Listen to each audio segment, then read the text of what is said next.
Long before Rome rose and Babylon crumbled, one kingdom had already stood for centuries, a land where the sun and river ruled, and where gods walked in stone. Around 450 BCE, drawn by the allure of Egypt, the Greek historian Herodotus arrived here, penning down his experiences in his seminal text, Histories. To him, the pyramids and temples were already relics of a time beyond memory, just as Cleopatra's reign is ancient history to us today. He paused before the great pyramids of Giza, astonished at their precise stones aligned with the heavens. Along the Nile's banks he observed farmers guiding the waters, artisans carving stone, and scribes recording law, medicine, and ritual. This was a civilization alive with continuity, but inching towards its inevitable demise. Today we'll walk through the entire history of ancient Egypt, the kingdom of the Nile. Pre-dynastic Egypt. At the dawn of civilization, the sun rose over the eastern horizon, scattering molten light across a land of extremes. To the east and west, the endless dunes of the desert stretched into a shimmering haze, heat rippling from the sands. To the south, the first traces of the Nile appeared. The river, even back then, defied all rules. It moved northwards, threading its way through parched earth, and around it, life began to stir. It was here, in this cradle of contradiction, the Red Land and the Black Land, that the story of Egypt, a civilization older than memory itself, first took root. Around 6000 BCE, people were drawn to these floodplains. The Sahara was shrinking. Its former inhabitants were compelled to follow the waters south toward the Blue Nile. The river was not yet tamed by human hands, but its rhythms were understood. Each inundation deposited fertile silt along the banks. In the narrow green corridors that resulted from it, communities began to settle. These were the first people of pre-dynastic Egypt, small settlements of mud brick and reed nestled against the river. By around 5000 to 4000 BCE, the northern delta was home to the Merimdi culture. Villagers cultivated emmer wheat and barley, drew water from simple channels dug into the soil, and kept cattle that grazed in the sparse grasslands. The southern reaches, home to the Badarian culture from 4400 to 4000 BCE, and the Nakada culture from 4000 to 3150 BCE, were equally inventive. Their pottery featured dark, burnished clay vessels with delicate painted designs. Looms clacked in quiet homes, weaving linen threads from flax plants.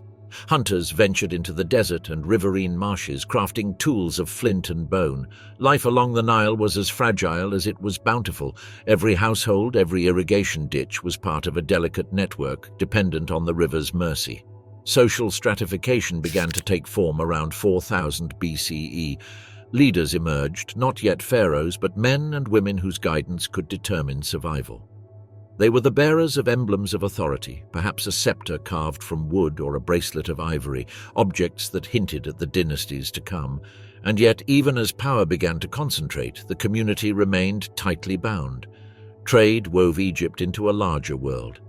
From the southern deserts, Nubian gold and ivory traveled northward along the Nile's arteries.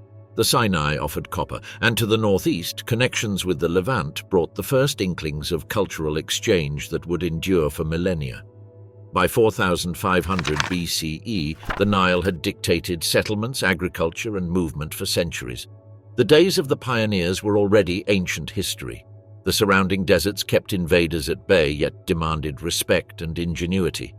Oases dotted the sands, while distant mountains hinted at minerals and stone that would one day become the bedrock of monumental architecture. As communities grew between 4000 and 3150 BCE, pressures increased. Competition for land along the most fertile stretches of the river intensified. Proto-kingship symbols, the first hints of centralized authority, emerged as instruments of control over water, labor, and harvest. Hierarchies began to crystallize. Egypt was split into two, but it would not stay that way for long. This was the end of an era and the dawn of the next. Early dynastic period. Around 3150 BCE, a man known as Nama, whose name we know from etchings on ceremonial palettes and vessels, achieved what centuries of pre-dynastic settlement had gestured toward: the unification of Upper and Lower Egypt, one land, one crown, one kingdom. Narmer's decision to found a capital at Memphis, strategically located at the apex of the delta, was no accident. It was a center from which the pulse of a new civilization could radiate, a hub for administration, worship, and the consolidation of authority. The early dynastic period saw the first seeds of what we recognize as Egyptian civilization. Hieroglyphic writing began to take form. Precise symbols were etched on pottery, bone, and stone, encoding both language and power. With writing came bureaucracy, scribes, records, and lists of tribute and labor. Rulers asserted control over a realm that stretched from the First Cataract in the south to the Mediterranean in the north. Across the landscape, monuments began to rise, not pyramids, not yet. In Abydos, the first mastabas, or flat-roofed tombs of mud brick, marked the resting places of Egypt's earliest kings. Small funerary temples were constructed nearby, adorned with rudimentary reliefs depicting the king as both a mortal and a god. Military campaigns began in earnest during these years. However, their scale was modest compared to later conflicts.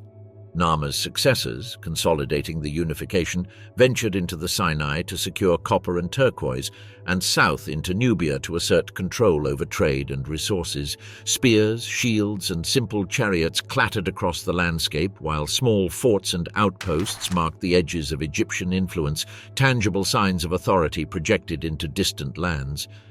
At home, farmers guided oxen along furrows in the rich alluvial soil. Potters shaped clay with skill, artisans carved ivory and bone into amulets and ceremonial objects. In small homes, lamps flickered against mud walls. The scent of baking bread mingled with the resinous smoke of ritual fires. Royal iconography became codified. The king was depicted as a hunter, a warrior, a god. Ceremonial palettes, like the Narmer palette itself, portray him wearing the crowns of both Upper and Lower Egypt. As the century progressed, the Nile's floodwaters continued to dictate life.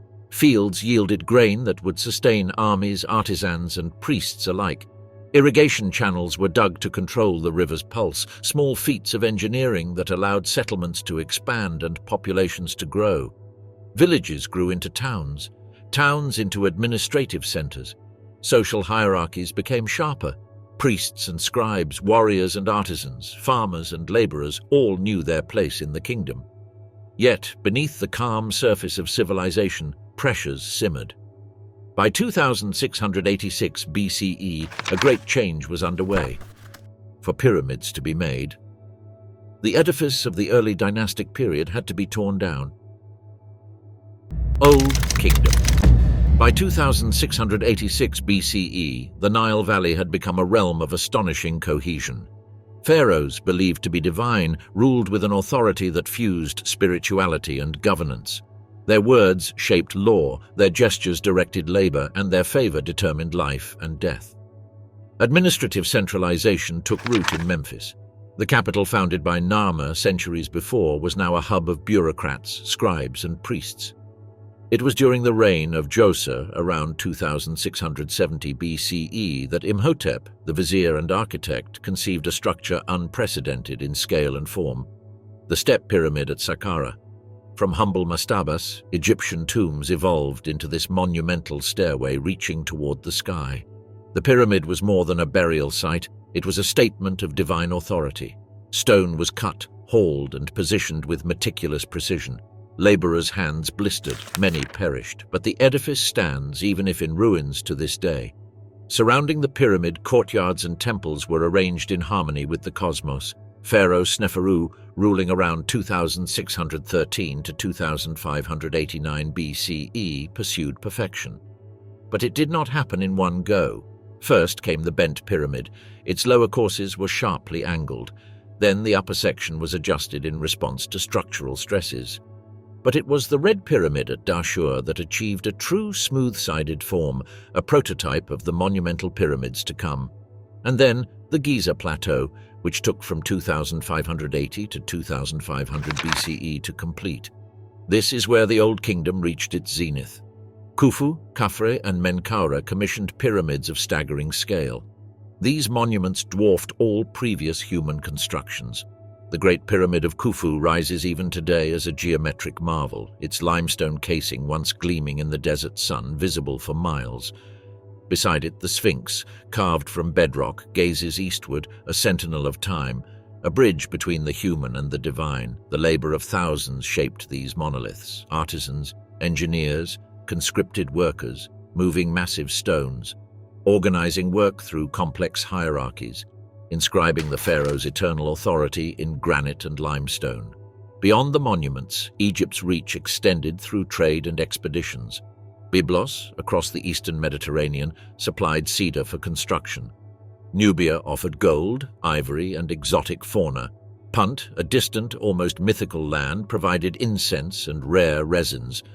Meanwhile, irrigation and agriculture remained the lifeblood of the Old Kingdom. Basin systems expanded to capture and distribute the Nile's floodwaters, canals linked fields to the main river, and reservoirs ensured water supply during low periods. Farmers planted wheat and barley, tended flax for linen, and managed livestock. Each harvest was meticulously measured, stored, and allocated, yet beneath this grandeur, tensions simmered. As the 4th and 5th dynasties unfolded, the pharaoh's power remained immense, yet the autonomy of regional governors began to grow. Signs of famine, the occasional disruption of the Nile's regular floods, and the overextension of state projects introduced fragility. Then came the fateful year of 2181 BCE. First Intermediate Period. By 2181 BCE, the splendor and order of the Old Kingdom had fractured. The pharaoh's divine authority, once absolute, had eroded under the pressures of environmental unpredictability and political overreach. Central power waned. The great monuments of Giza and Saqqara no longer inspired the singular unity they once had. Instead, Egypt entered a period of fragmentation. This was the first intermediate period when competing dynasties claimed authority from Heracleopolis in the north and Thebes in the south. It was an era of contested crowns, shifting alliances, and local rulers asserting autonomy wherever they could. To make matters worse, in Upper Egypt, the Nile's flood was irregular. This left some fields waterlogged while others remained parched. Farmers and villagers labored to maintain the intricate basin and canal systems, improvising repairs to sustain crops and livestock. Along the riverbanks, reeds and papyrus thrived in patches. Small fishing boats bobbed in pools left behind by the receding Nile. From Heracleopolis, rulers attempted to assert authority over Lower and Middle Egypt, sending messengers to distant nomes or provincial districts with decrees and gifts. In the south, Theban leaders consolidated power, gradually expanding influence through diplomacy, marriages, and, when necessary, small-scale military expeditions. However, we don't know much about the exact tactics employed in these campaigns. The first fully documented battle in the history of Egypt, and that of the world, was still millennia away. Skirmishes erupted along borders, often over water rights or arable land. Spears clashed in narrow Nile corridors, and archers exchanged volleys from fortified riverbanks. Small garrisons defended towns against opportunistic raids. These were not the grand battles of earlier dynasties, but measured, localized conflicts. Surprisingly, amid the political fragmentation, scribes recorded administrative documents and literature that reflected the anxieties and dislocations of the era. The Admonitions of Ipuwer, for instance, provides a haunting window into a society under stress. Rivers of lament flow through its verses: famine, social disorder, the collapse of traditional hierarchies. The first intermediate period was also a time of architectural continuity on a smaller scale.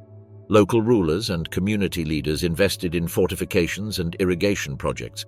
Mud brick walls were erected around towns and temples. Canals were repaired or extended to sustain essential agriculture.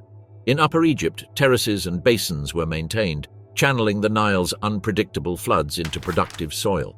Trade continued cautiously. Caravan routes to Nubia still carried gold, ivory, and exotic animals, though less frequently and on a smaller scale. To the east, journeys to Sinai for copper and turquoise persisted. However, these were interrupted by political skirmishes.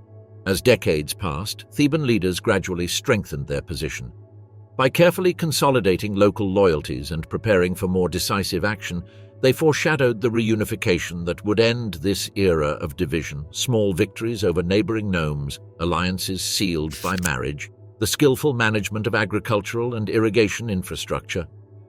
All of this allowed them to project authority incrementally. The end of the first intermediate period came swiftly. The year was 2055 BCE. Middle Kingdom.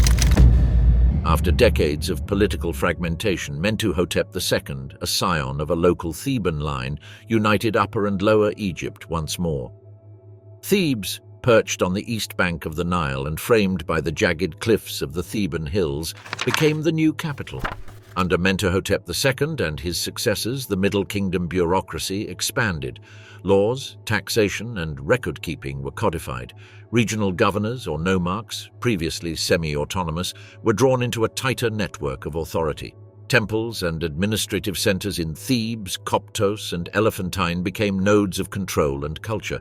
Yet authority alone could not secure Egypt's borders. To the south, the deserts of Nubia had long beckoned with their promise of wealth. Seams of gold hidden in the rock, ebony carried from deeper African forests, ivory carved from the tusks of great river beasts, and exotic fauna coveted by nobles and temples alike. Military campaigns advanced along the Nile during the reigns of Senusret I and Senusret III. They pushed deeper into the rugged cataracts where the river narrowed. The Egyptians carved their presence into the land with a string of formidable forts. Buhen rising above the river, Semna perched at one of the narrowest points of the Nile. These forts guarded against incursions from the south and also served as administrative hubs. Soldiers clad in bronze armor patrolled the riverbanks in the golden light of dawn. Scouts slipped through canyons and rocky passes. Each garrison held storerooms packed with grain, armories lined with well-kept weapons, and scribes who recorded every shipment of goods, every patrol completed, every message sent north to Thebes. Meanwhile, back at home, Egypt's monuments, though smaller in scale now, reflected a renaissance of architecture.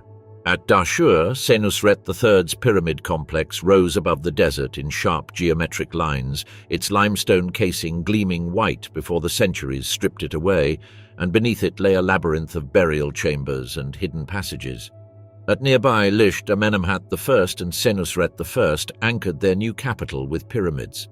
These monuments were surrounded by sprawling cemeteries for nobles.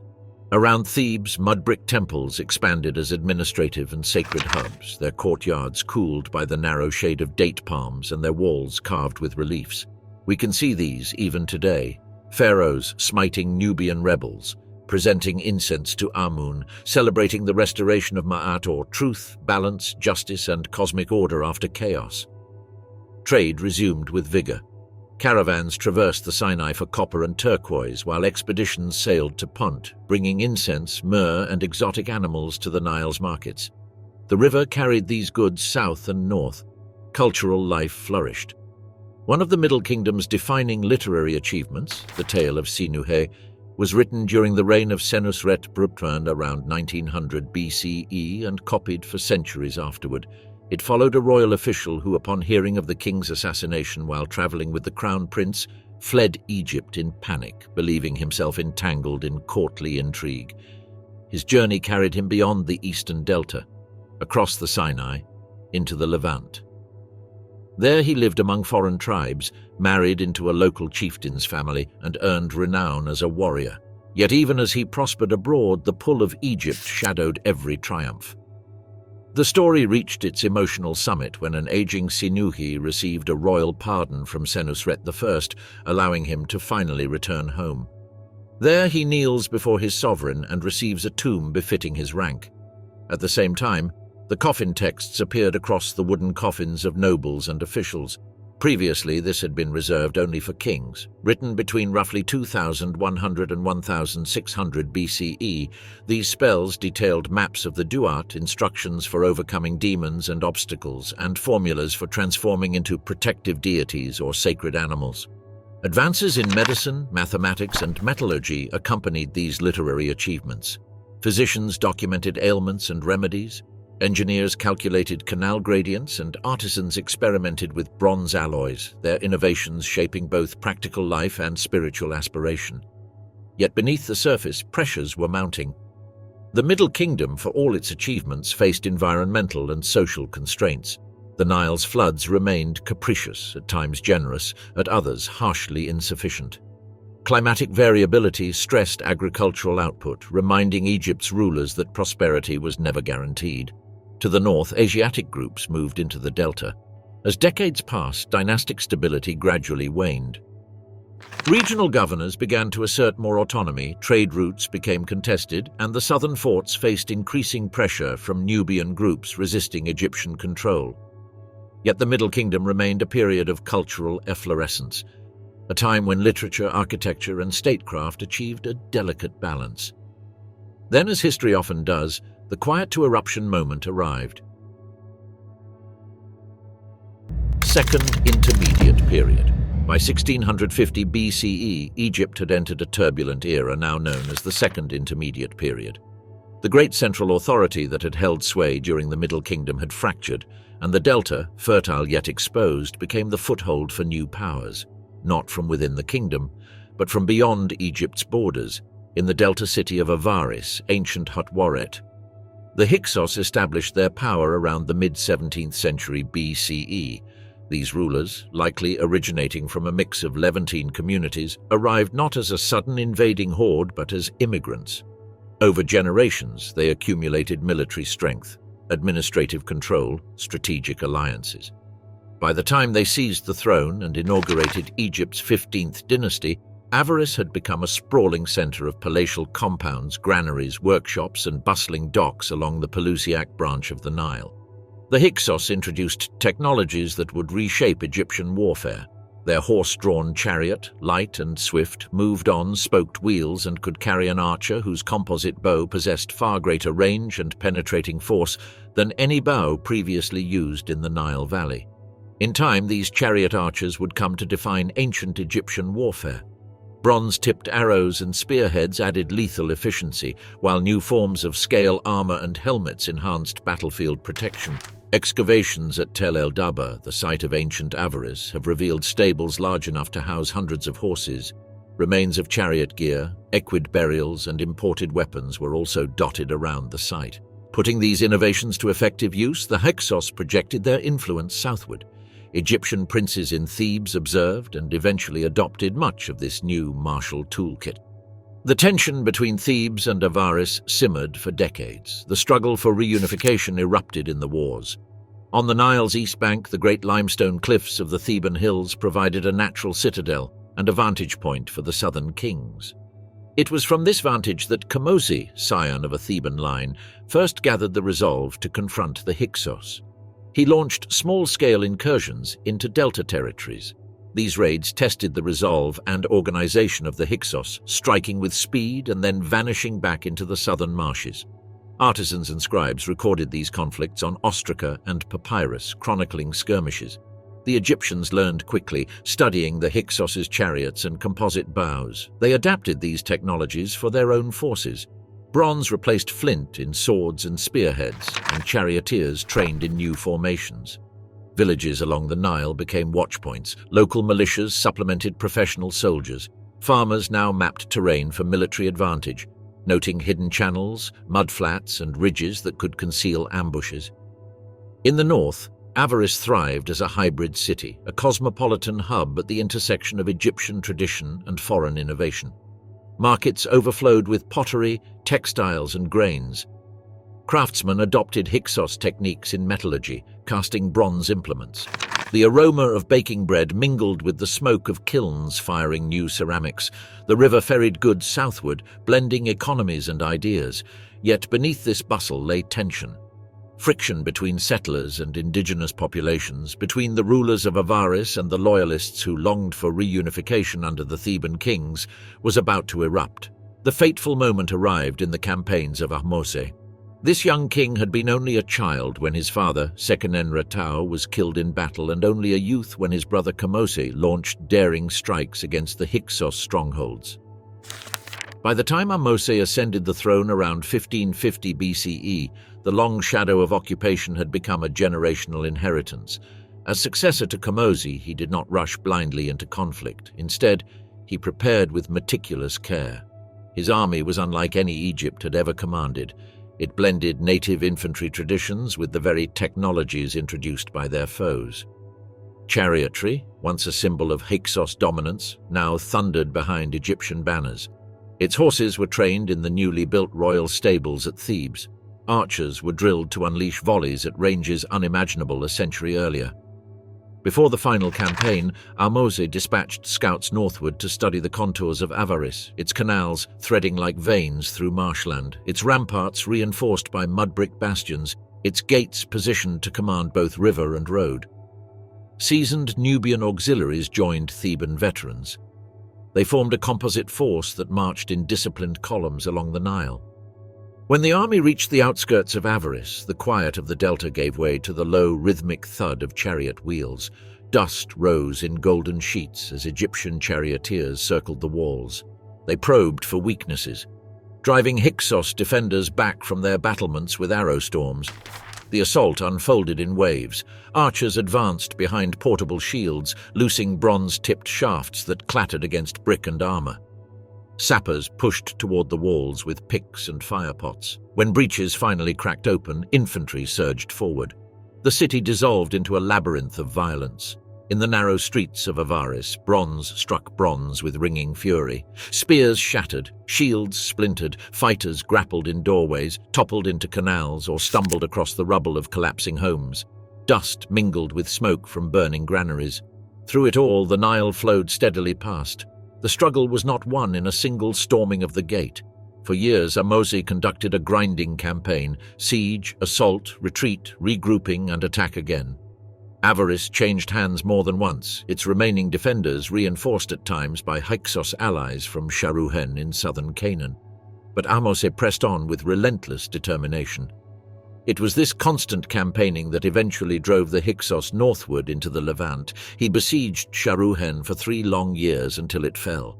Only then was the victory complete.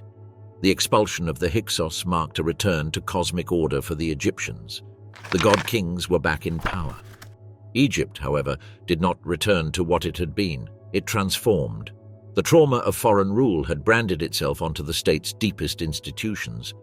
Ahmose and his successors embarked on sweeping reforms, ensuring that no such breach would ever occur again. Administrative centers were strengthened, a more centralized bureaucracy took shape. Fortresses and garrisons rose along the eastern delta and Sinai routes, their towers watching the horizons for any stirring of foreign power. The army became a permanent professional force. Its chariot divisions and archer corps were now legendary. Trade revived across the Mediterranean and Near East. Merchants once again trusted the stability of Egypt's borders. Agricultural production surged as canal networks, long neglected during the years of conflict, were rebuilt and expanded. Engineers dredged silted channels, redirected spillways, and repaired dikes, coaxing the Nile's rising waters into fields that had lain fallow. Grain stores filled. Workshops buzzed with pottery, linen, and metal goods. These goods were also sent to markets from Nubia to Byblos. Artisans commemorated the victories in reliefs and stelae, depicting Ahmose with the crown of Upper and Lower Egypt, smiting enemies and offering tribute to the gods. Religious practices intensified, temple construction surged, and the integration of new technologies into society reflected a dynamic blend of continuity and innovation. Along the riverbanks, life continued in its quiet persistence. New Kingdom. By 1550 BCE, the Second Intermediate Period had ended. Ahmose-P, the resolute king of Thebes, had expelled the Hyksos from the delta, reclaiming the fertile northern lands for the native Egyptian rulers. With that victory came a new era, the New Kingdom, an age of expansion, of empire, of monumental ambition. The Nile, ever patient, now bore ships laden with soldiers, priests, and craftsmen, carrying the lifeblood of a civilization poised to stretch its influence from the sands of Nubia to the hills of Syria. The delta now glimmered with fortified towns and organized agriculture. When Thutmose II died around 1479 BCE, the rightful heir, Thutmose III, was just a child, far too young to rule. As his stepmother and the daughter of the powerful Thutmose I, Hatshepsut initially served as regent, guiding the machinery of state from behind the formal authority of the boy king. But the memory of the recent Hyksos occupation still haunted the court. Egypt's priesthood and bureaucracy were wary of allowing any vacuum of power. In this climate of caution and political delicacy, Hatshepsut slowly stepped into fuller authority, invoking her lineage, the favor of the Theban god Amun, and the precedent of earlier women who had acted as king. Within a few years, she adopted the full regalia of pharaonic rule. The Nemes headdress, the false beard, the male titular. The reign of Hatshepsut, one of Egypt's few and most remarkable female pharaohs, unfolded like a long sunrise over the new kingdom, casting a calm, confident light across the Nile Valley. Ascending the throne around 1479 BCE, she reshaped the image of kingship itself. In reliefs, she appeared both as a woman and as a traditional male pharaoh. From her palace in Thebes, she governed with a measured blend of diplomacy, economic vision, and religious devotion, restoring stability after the turbulent memories of the Second Intermediate Period. Her rule emphasized prosperity over conquest. Under her, Egypt turned outward not with armies, but with open hands and colonnades. Designed by her steward and architect Senenmut, the temple appeared as though the cliffs themselves had unfurled into symmetrical stone wings.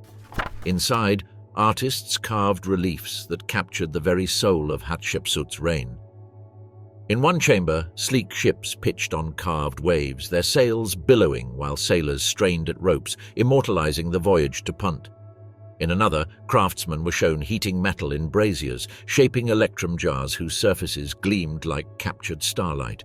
Scenes of offering-bearing dignitaries, Hathor embracing the queen, the presentation of incense trees, all formed a narrative that spoke of abundance, piety, and worldliness. Beyond these grand achievements, Hatshepsut strengthened Egypt from within. Quarrying expeditions to Wadi Hammamat brought back vast stone blocks for temples and monuments. Mining ventures in Sinai produced copper and turquoise. Administrative decrees improved taxation and agricultural management along the Nile's fertile floodplain. Under her guidance, a generation of scribes, bureaucrats, and artisans thrived. The peace she cultivated allowed fields to ripen undisturbed, temples to flourish with new endowments, and art to explore subtle refinements of proportion and elegance. Though later rulers attempted to erase her memory by chiseling out her cartouches and replacing her images, the traces of her reign persisted. In the landscape, in the stones of Deir el-Bahri, in the quiet prosperity she secured. When Hatshepsut's stepson, Thutmose III, widely known as the Napoleon of Egypt, came to the throne around 1479 BCE, Egypt's grip over its northern vassals had loosened. Princes in Canaan and Syria, chafing under tribute demands established during earlier reigns, sensed opportunity in the uncertainty that followed Hatshepsut's death. Among them, the most defiant was the ruler of Kadesh. The rival king forged a coalition of more than 330 chieftains across the Levant. They gathered at a fortified city known to the Egyptians as Makiti or Megiddo, a place perched on the crossroads of the Near East, where trade routes, grain roads, and armies converged. Thutmose understood with perfect clarity that this was not merely a rebellion, it was an attempt to rewrite the balance of power in the ancient world. The highly ambitious god-king marched north in the spring of his 22nd regnal year, a season chosen with strategic precision. The Nile flood was months away, supply caravans could travel unhindered, the Levantine rains had subsided, the ground was now firm enough for chariot wheels. The Egyptian force was composed of several thousand infantry and up to 1,000 chariots. Each chariot carried 2 men, a driver and an archer, the latter armed with composite bows powerful enough to punch through leather armor at staggering distances.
As Thutmose advanced into Canaan, scouts were dispatched ahead.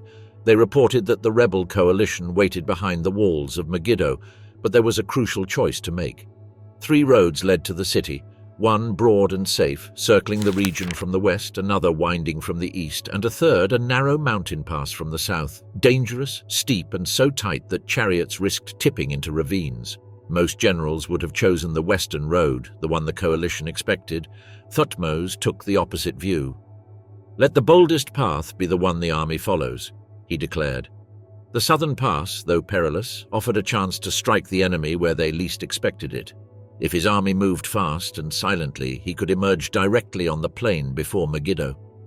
The decision electrified his officers. Some protested. If the column were ambushed in the pass, they warned, the entire expedition could be lost. But Thutmose held firm. At dawn, his troops filed into the tight defile, chariots disassembled and reassembled by engineers who worked in near-total silence.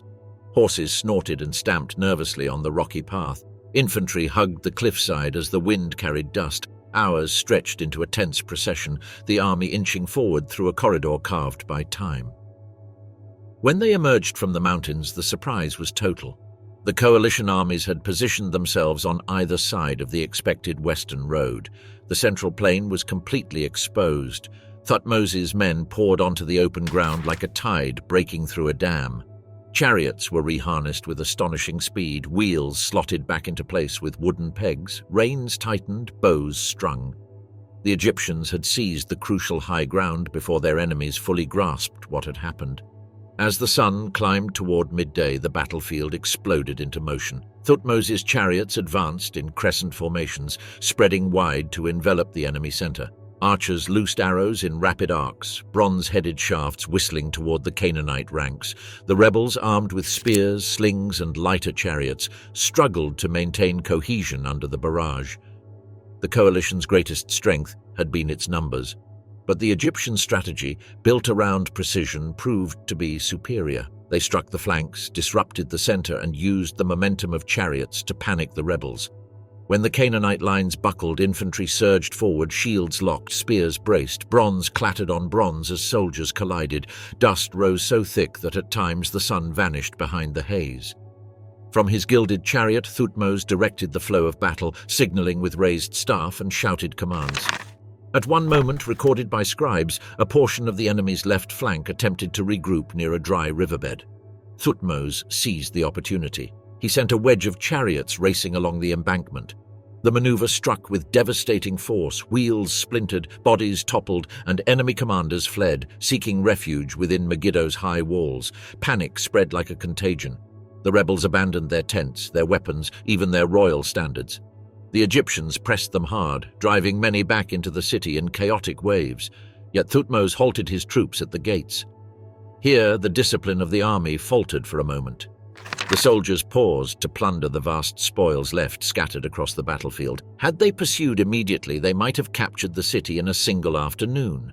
Instead, Megiddo's gates slammed shut, and the coalition leaders barricaded themselves inside. What followed was a siege lasting 7 months. Engineers constructed wooden palisades and earthworks encircling the city. No caravans could enter, no messengers could escape. Thutmose was patient. He understood that starvation was a more certain ally than reckless assault. From the surrounding hills, the Egyptian army watched the walls. At night, fires flickered across the siege camps. By day, archers stood ready at watchtowers. Inside Megiddo, desperation grew. Grain stores dwindled, water became rationed. Emissaries attempted escape under the cover of darkness but were swiftly captured. When the city finally capitulated, its gates swung open. Thutmose accepted the surrender ceremoniously. Tribute poured in, chariots plated with gold, armor worked with lapis and electrum, livestock, grain, and the sons of the rebel lords taken as hostages to ensure future loyalty. Most critically, Egypt secured control over the land routes threading north to Syria. The Battle of Megiddo did more than place Thutmose III at the forefront of military history. It reshaped an entire political landscape. By crushing the coalition, he reaffirmed Egypt's dominance over Canaan and extended his reach deeper into the Near East, setting the stage for campaigns that would carry Egyptian influence all the way to the Euphrates. In the centuries that followed, scribes would recount Megiddo as the first great battle ever recorded in detail, etched into the walls of Karnak. Meanwhile, within the empire, the rhythm of daily life was intertwined with monumental projects. Amenhotep III, a ruler of both diplomacy and vision, oversaw a flourishing of trade and monumental construction. Luxor and Karnak rose from the sands. These temples of stone and light reflected the divine authority of the pharaoh. Craftsmen etched hieroglyphs into columns that soared like trees of stone, while stonemasons hewed massive blocks, their sweat mingling with dust as they shaped the contours of empire. Diplomatic marriages were conducted across the Mediterranean and Near East. Gold flowed along the Nile as tribute, yet change is often the prelude to upheaval. Akhenaten, a visionary and a heretic, introduced a religious revolution that shook the foundations of Egypt. The Aten, the sun disk, became the focus of worship, eclipsing the pantheon of centuries. Art transformed alongside faith, figures elongated, faces serene, domestic moments imbued with a grace and intimacy previously unseen in stone or paint. Temples of the old gods fell silent, priests and scribes adjusted to the shifting tides of power, and yet, beneath the serenity of Amarna, a tension simmered. After Akhenaten, Tutankhamun restored the traditional worship of Amun and other deities. His tomb, hidden deep within the Valley of the Kings, would become an iconic find. It preserved an astonishing cultural snapshot for millennia: golden masks, intricate jewelry, and everyday objects reflecting the intersection of ritual, artistry, and life. However, among the towering monarchs of the new kingdom, Ramesses II stands as both warrior and builder. He ascended the throne of Egypt in 1279 BCE at the age of around 25. His rise came during the 19th dynasty, following the relatively short reign of his father, Seti I, a king who had already begun to reassert Egyptian influence in Syria and Canaan. The region to the northeast of Egypt, the Levant, was a crucial buffer zone. These territories were rich in resources, strategic trade routes, and symbols of political legitimacy, coveted both by Egypt and the Hittites, who were expanding south from Anatolia. Tensions escalated as both powers sought control over the same city-states. Ramesses aimed to secure these northern frontiers. The stage was thus set for a full-scale confrontation in 1274 BCE. The plains near Kadesh stretched wide and unforgiving beneath a relentless sun, a vast stage upon which the fate of empires would soon be decided. The Orontes River carved a shimmering thread through the arid land. To the west, the Egyptian forces massed, organized into divisions of infantry, archers, and chariots, under the eye of their pharaoh, Ramesses II. Across the plains, the Hittite host under King Muwatalli II advanced from the north. Both sought to hold Kadesh and assert dominion over the contested Levantine corridor. Ramesses had not approached this confrontation lightly. Months of careful planning had preceded the encounter, reconnaissance sent through hidden passes, spies noting the positioning of enemy chariots and fortifications, and scouts reporting on water sources essential for both men and horses. The pharaoh himself rode among his troops. Bronze-tipped spears and composite bows gleamed in the rising sun, the chariot's wheels casting rhythmic shadows upon the dry earth. Each division knew its task: archers to rain death upon approaching foes, chariots to strike swiftly, and infantry to hold ground. Egyptian forces advanced along the main routes to Kadesh. Constrained by the undulating terrain and narrow river crossings, Ramesses anticipated that the Hittites would attempt an ambush in the passes between hills and river valleys. Smoke signals, mounted messengers, and pre-arranged signals coordinated the movements of thousands of men. When the first Hittite scouts appeared on the horizon, the Egyptians unleashed a volley of arrows. The projectiles embedded themselves in enemy shields and tunics. Horses neighed and reared as charioteers tightened their grips, bronze clashing against bronze as the initial skirmishes erupted along the riverbanks. The Hittites responded with disciplined ferocity. Their chariots, fast and formidable, surged across the plains, wheels churning the dust into a suffocating cloud.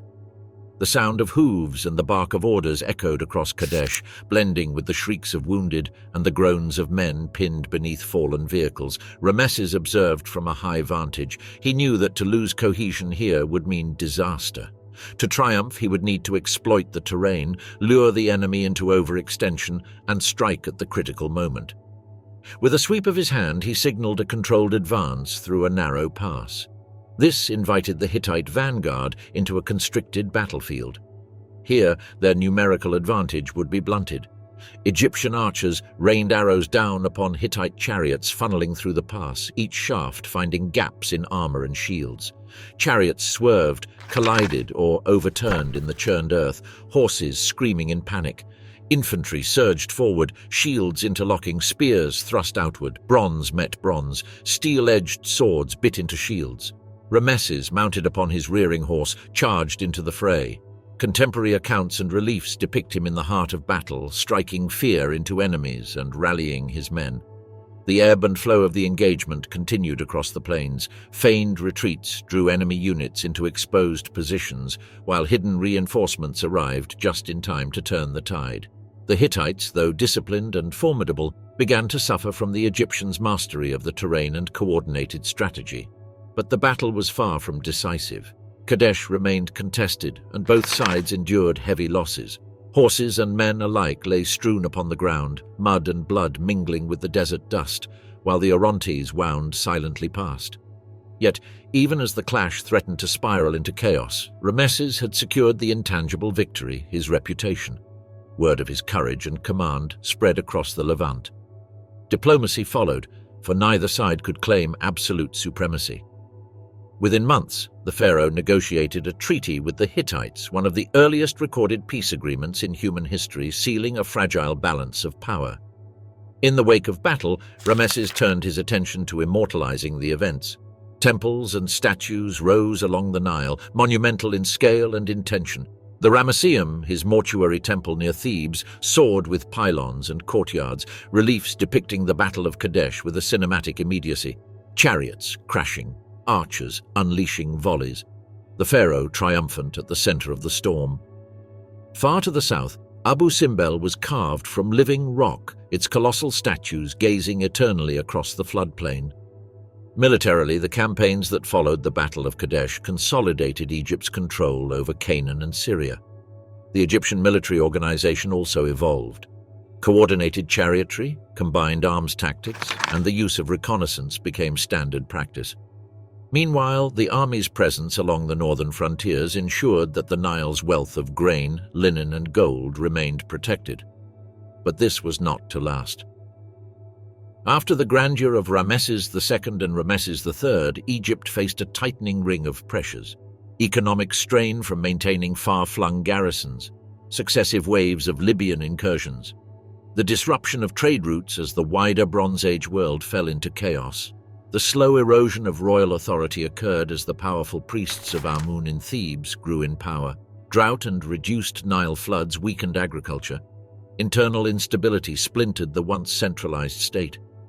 By the time of Rameses XI, the last king of the 20th dynasty, Egypt had effectively divided into two competing spheres: Thebes under the high priest of Amun, and the north under military strongmen in the delta. What had once been an empire stretching to the Euphrates contracted into a fractured realm. This was the end of the new kingdom. Third Intermediate Period. By 1077 BCE, the once unified kingdom, the apex of the new kingdom, was fading into memory.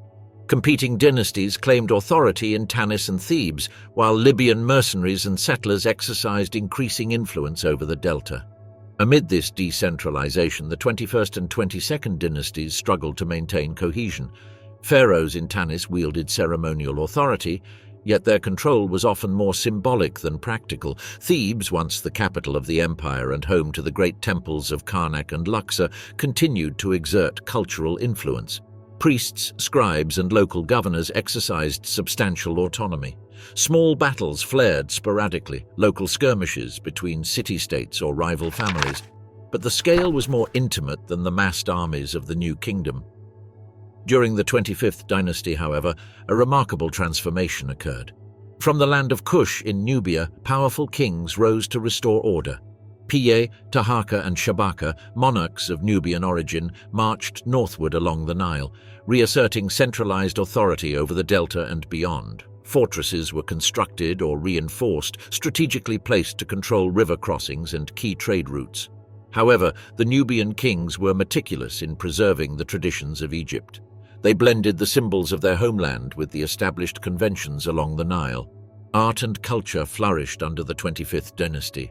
Temples were restored, statues carved with exquisite skill, and hieroglyphs inscribed in granite and limestone once more celebrated the divine nature of the pharaoh and the enduring power of Ma'at. Then there were military innovations and careful attention to fortifications. Along the Nile, mud brick walls were rebuilt, watchtowers restored, and outposts manned to monitor potential threats from the delta or beyond. Chariotry, bronze weapons, and strategic river crossings became tools of influence, but the growing shadow of Assyria loomed. Akhenaten invaded in 671 BCE. Then Ashurbanipal's armies stormed Thebes in 663 BCE. The ancient city burned, the Kushite rule collapsed. These cascading events, dual kingdoms, Libyan fragmentation, Nubian revival and fall, Assyrian conquest, all of these stripped Egypt of its protective shell. Late period. By 664 BCE, the once mighty empire, long diminished by the turbulence of foreign invasions and internal strife, now sought resurgence under the leadership of Psamtik, the first of the 26th dynasty. Emerging from Thebes, he asserted control over a fragmented land. He reunited the northern delta and southern Nile Valley under a single rule. His rise marked the Sate Renaissance, a period characterized by military innovation, bureaucratic centralization, and cultural restoration. Standing along the banks of the Nile, one could see the development of well-trained infantry units. Mobile archers were reintroduced. Cavalry and chariots were refined for rapid movement across the delta's marshy expanses. Naval forces were reorganized, patrols sailing along the river and its canals, asserting control over trade routes and providing a deterrent against threats. Fortifications at strategic points along the Nile ensured that towns and granaries were protected. Cultural life also flourished during this period. Temples in Memphis, Karnak, and Abydos were restored. Stone was carved and painted to revive the majesty of centuries-old deities, while new statues and obelisks bore the names of contemporary rulers alongside traditional symbols of power and divine favor. Priests conducted rituals that had been interrupted by decades of conflict. In the marketplace, artisans produced jewelry, pottery, and ceremonial items, blending the craftsmanship of the past with subtle innovations inspired by renewed contact with the Mediterranean world and neighboring regions. Even as Egypt consolidated, challenges remained. The Neo-Assyrian Empire, a distant yet formidable power, exerted pressure from the northeast, demanding attention and careful diplomacy. Later, the Persians arrived with ambitions of conquest, periodically threatening the independence of the Nile kingdom. Campaigns were conducted with precision. Military leaders moved along the river. Strategic forts and watchtowers were placed along the Nile and at desert crossings, and seasonal variations in the river's flood dictated the timing of maneuvers. Trade experienced a renaissance during this period as well. Egyptian merchants and diplomats traveled by river and sea. When the Neo-Assyrians pushed into Egypt, military responses were swift. The river's channels guided troop movements, and the desert flanks constrained the maneuvers of chariots and cavalry. Diplomacy accompanied campaigns. Alliances were forged or dissolved according to the shifting balance of power. The Sate Renaissance was also defined by intellectual and artistic innovation. Temple inscriptions recorded historical events with renewed rigor, while religious texts were copied and preserved with care, ensuring continuity of knowledge. Techniques in metallurgy, ceramics, and sculpture were refined. Even clothing and personal adornment reflected a culture attentive to both practicality and aesthetics. The Nile provided materials, inspiration, and sustenance, while the desert offered protection and constraint, shaping the lives of everyone along its banks. Despite these advances, the late period was a prelude to further turbulence. Persian incursions eventually led to periods of occupation, and while some cities remained centers of native governance, others were brought under foreign control. Yet even under occupation, local Egyptian traditions persisted. Temples continued to function, irrigation networks were maintained, artisans and scribes carried forward civilizational knowledge. But change was underway. Ptolemaic Egypt. It was 332 BCE when Alexander of Macedon entered Egypt, having already shattered the Persian defences at Issus in 333 BCE and seized Tyre after a brutal 7-month siege in 332 BCE, its walls torn down stone by stone. Egypt had been a Persian satrapy for nearly 2 centuries. The last Persian satrap, Mazakis, offered no resistance. His remaining garrison, shaken by Alexander's victories at Granicus, Issus, and the destruction of Tyre's fleet, understood that defiance would be futile. No armies clashed along the Nile, no chariots thundered. Instead, as Alexander approached Memphis, priests in white linen emerged from temple shadows, carrying sacred images of Ptah and Apis, signaling that the Macedonian king was to be welcomed not as a conqueror, but as a liberator from Persian rule. From the marshes of the western delta to the limestone cliffs of Upper Egypt, Alexander traveled with a mixture of curiosity and strategic calculation. At Memphis, he was crowned with the double crown of Upper and Lower Egypt, and ceremonies older than any Greek polis enfolded him, marking him as pharaoh. He marveled at the scale of the temples and the age of the rituals, yet it was on the northern coast, at a windswept strip of sand between the sea and Lake Mareotis, that Alexander's imagination ignited. He strode along the shore in late 332 or early 331 BCE, marking out the plan of a city with flour poured from a basket when no stones were available. Alexandria, his Alexandria, would become a crucible of Greek and Egyptian culture, its great harbour shaped to shelter fleets, its streets laid out on a grid that mirrored the clarity of Hellenic order, its future library destined to become the beating heart of Mediterranean scholarship. The site lay at the hinge of sea and river, perfectly positioned to command trade routes flowing from the Nile Valley, the Aegean, and beyond. When he departed Egypt later that year to confront Darius III at the decisive Battle of Gaugamela in 331 BCE, he departed as a king who had woven himself into the fabric of Egypt's sacred landscape. In the quiet wake of his passing, the Ptolemies rose from Alexander's legacy. In 323 BCE, Ptolemy I Soter assumed control, careful to honor the pharaonic customs of his adopted kingdom. He adopted titles, participated in rituals, and integrated himself into the complex religious landscape. The Serapis cult, a deity created to unify Greek and Egyptian religious sensibilities, became a focal point for the dynasty's legitimacy. Across the delta, temples were restored, inscriptions were painted in both Greek and Egyptian script. Within the Great Library of Alexandria, scrolls and codices from Egypt, Greece, Persia, and beyond were collected, catalogued, and studied. Euclid devised the foundations of geometry. Eratosthenes measured the circumference of the earth. Herophilus explored anatomy and medicine. The lighthouse of Alexandria, one of the wonders of the ancient world, rose from the island of Pharos, its gleaming beacon guiding ships through the treacherous currents at the harbor's entrance. Nearby, palaces and temples reflected the duality of cultures. Greek architectural precision, alongside the monumental scale and symbolic richness of Egyptian tradition, the dynasty's later years were marked by increasing Roman involvement. As Rome's shadow grew, tumult followed soon enough. Cleopatra VII and the end of an era. In 51 BCE, Cleopatra VII, last of the Ptolemaic pharaohs, inherited a kingdom at once magnificent and precarious. Egypt's wealth and strategic position drew both admiration and envy, while internal divisions and dynastic intrigue threatened stability. The final hour of the King of Nile began not along its banks, but across the Mediterranean, in Rome. In 48 BCE, a Roman civil war spilled over the horizon like a storm rolling in from across the Mediterranean. Julius Caesar did not come to Egypt as a conqueror. He came as a man chasing an enemy, his former ally, Gnaeus Pompeius Magnus. Driven from Italy and Greece after defeat at Pharsalus, Pompeius had fled eastward. The Nile Delta lay far from the battlefields of Thessaly. Yet in that season, Egypt found itself at the hinge of Roman destiny. Pompey had sought refuge with the Ptolemaic court, believing that the boy king Ptolemy XIII, only 13, would honor an old alliance. Instead, the king's advisors murdered Pompey at Pelusium on 28 September 48 BCE. They presented his severed head to Caesar as a grotesque gift, but they had misread him. Caesar was appalled.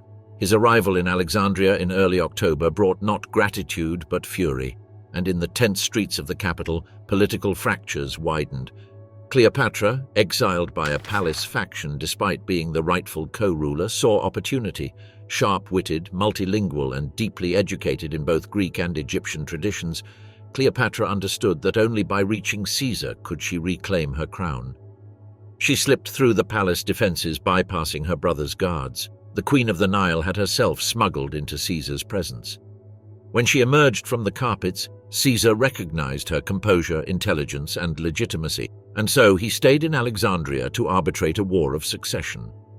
Ptolemy XIII's faction, enraged at Caesar's intervention, rallied forces in the eastern delta. What followed was the Alexandrian War. For Egypt, it was a battle for survival, waged in the narrow streets between whitewashed walls and at the edge of harbors crowded with merchant ships. Ptolemy's general, Achilles, led a sizable force loyal to the boy king, attempting to besiege the royal quarter and drive Caesar into the sea. Caesar, vastly outnumbered, fortified the palace district and the harbor. Throughout the winter, fighting spilled through the city. Fires broke out in the Brucheion district as Ptolemaic forces attempted to burn Caesar's ships. In the chaos, parts of the library complex were damaged.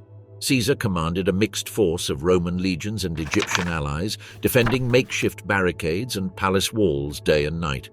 Several times, supply convoys were ambushed along the Canopic Way. The Nile itself became a battleground for control of boatyards, granaries, and docks.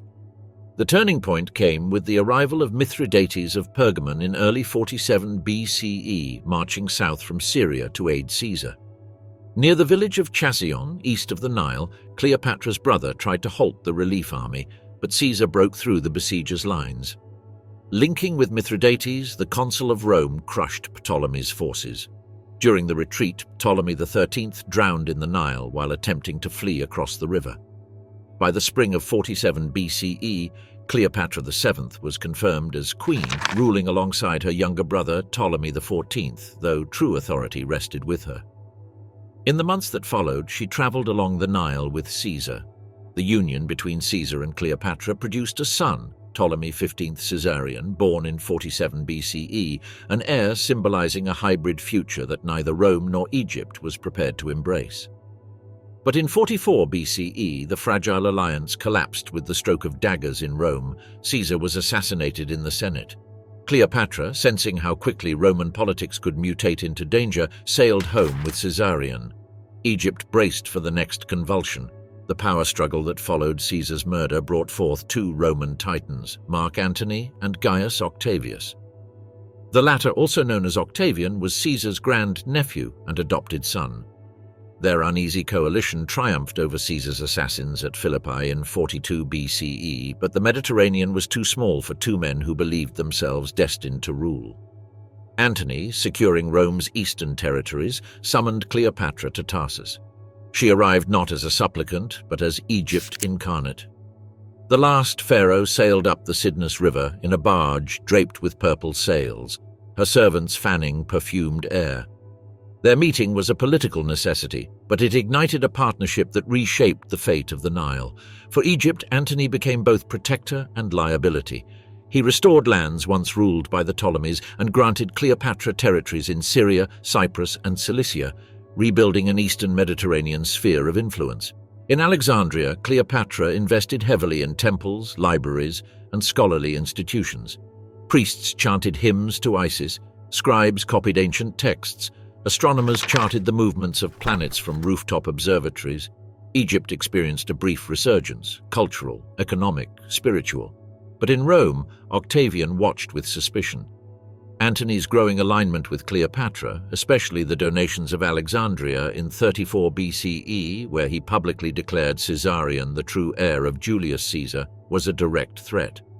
Octavian launched a propaganda war painting Cleopatra as a foreign temptress. The Roman general had fallen under her spell, he proclaimed. Egypt felt the pressure long before the armies arrived. Trade caravans faltered, grain shipments grew irregular, and diplomatic envoys warned of an approaching reckoning. By 32 BCE, open conflict was inevitable. Cleopatra poured wealth into naval construction, transforming Egyptian ports into arsenals. Galleys were fitted with bronze rams. Archers trained along riverbanks. Engineers crafted siege engines and reinforced city walls. Alexandria became the nerve center of a kingdom preparing for a final stand. And then came Actium. On the 2nd of September 31 BCE, Antony and Cleopatra anchored their fleet in the Ambracian Gulf, choosing a narrow bottleneck where their larger ships, Egyptian quinqueremes and massive flagship vessels, might counter Octavian's more agile forces. The winds were hot and erratic. The sea glimmered with a deceptive stillness, but strategy unraveled. Disease spread through Antony's encampments. Supplies ran low. Octavian's admiral Agrippa cut off their supply lines by sea, capturing key islands and harbors. Inside the Gulf, morale sank. Egyptian sailors, far from home, felt the unease of fighting on waters alien to them, surrounded by foreign shores. When battle came, Antony's heavy warships struggled to maneuver. Agrippa's lighter Liburnian vessels darted between them. Smoke rose from burning decks, the clang of grappling hooks, the hiss of flaming arrows, and the groaning timbers of ramming hulls filled the air. Cleopatra, commanding her own squadron from the rear, saw the encirclement tightening. Her fleet, built to defend Egypt's coasts, not wage prolonged foreign wars, was being crushed. Cleopatra broke through the Western Gap with 60 ships and fled south. Antony, seeing her distinctive sails retreating, disengaged and followed. To their enemies it appeared cowardice, but from the Egyptian view it was a strategy born of necessity. The queen wished to save the fleet that remained, return to the Nile and regroup. But the damage was done.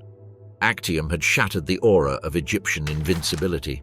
In 30 BCE, Octavian launched his final invasion. His legions marched methodically along the coast and down the delta, capturing Pelusium, Egypt's ancient gate, and advancing toward Alexandria. Cleopatra attempted to rally what forces she could. She fortified the capital, stockpiled grain, and sent urgent appeals to remaining allies. Egyptian cavalry patrolled the deserts east of the city. Archers took positions on the city walls. Naval crews repaired what ships survived Actium, but resistance faltered. Antony's remaining troops defected at Alexandria's hippodrome, surrendering to Octavian. The end had come quietly, almost gently, like the hush before a sandstorm descends. When Antony, misled by false reports of Cleopatra's death, fell upon his own sword, Cleopatra knew that the last barrier between Egypt and conquest had collapsed. She retreated to her mausoleum, already built in anticipation of this moment. There she prepared for her final act.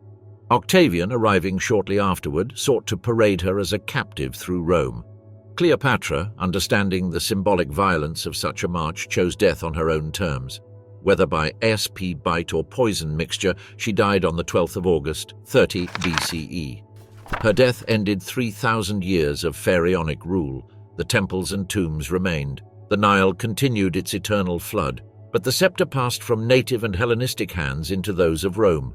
Egypt became a province, the breadbasket of the empire.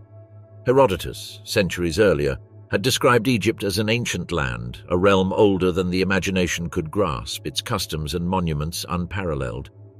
By Cleopatra's time, that very antiquity had become history. Scholars continued to record. Priests continued to perform sacred rites. The land itself continued its eternal rhythms. But the story of pharaohs and pyramids had reached its denouement.